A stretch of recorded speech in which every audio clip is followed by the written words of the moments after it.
Welcome to my YouTube channel.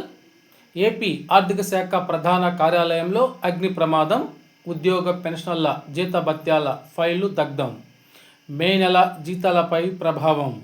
ఆ వివరాల గురించి ఇప్పుడు మనం తెలుసుకుందాం. ఇక వివరాల్లోకి వెళ్ళినట్లయితే, నిధి భవన్లో అగ్ని ప్రమాదం, ఆర్థిక శాఖకు చెందిన పలు కీలక ఫైళ్లు దగ్ధం.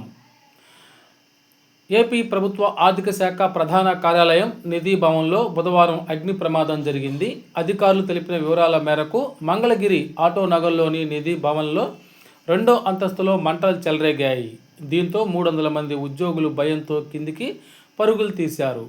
సెంట్రల్ ఏసీలో షార్ట్ సర్క్యూట్ కారణంగా అగ్ని ప్రమాదం సంభవించిందని అధికారులు ప్రాథమికంగా అంచనా వేశారు. మంటలు ఎగిసిపట్టడంతో కార్యాలయంలోని కంప్యూటర్లు, కీలక ఫైళ్లు దగ్ధమైనట్లు అధికారులు తెలిపారు.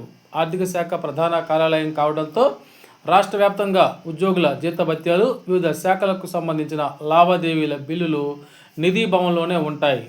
ఆన్లైన్ వ్యవస్థ అయినా కూడా కంప్యూటర్లు కాలిపోవడంతో సమాచారం పూర్తిగా కోల్పోయే ప్రమాదం ఉందని అధికారులు చెబుతున్నారు. నష్టం ఇప్పుడే అంచనా వేయలేమన్నారు. ఆర్థిక శాఖకు చెందిన పలు కీలక ఫైళ్లు దగ్ధం కావడం అనుమానాలకు తావిస్తోంది. ఈ ఘటనపై మంత్రి పయ్యావుల కేశవ్ మాట్లాడుతూ, అగ్ని ప్రమాదంలో ఎలాంటి దస్త్రాలు కాలిపోలేదన్నారు. పే అండ్ అకౌంట్స్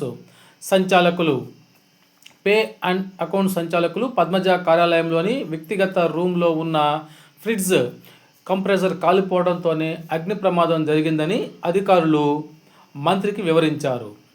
నిధి భవన్లో సేఫ్టీ వ్యవస్థ పనిచేయకపోవడంతోనే దట్టమైన పొగ వ్యాపించిందని జిల్లా అగ్నిమాపక శాఖ అధికారి శ్రీనివాసరెడ్డి తెలిపారు. కాగా దీని ప్రభావంతో మే నెల జీతాలు మరియు పెన్షన్లపై ప్రభావం ఉండకపోవచ్చు అనేదైతే తెలుస్తూ ఉంది.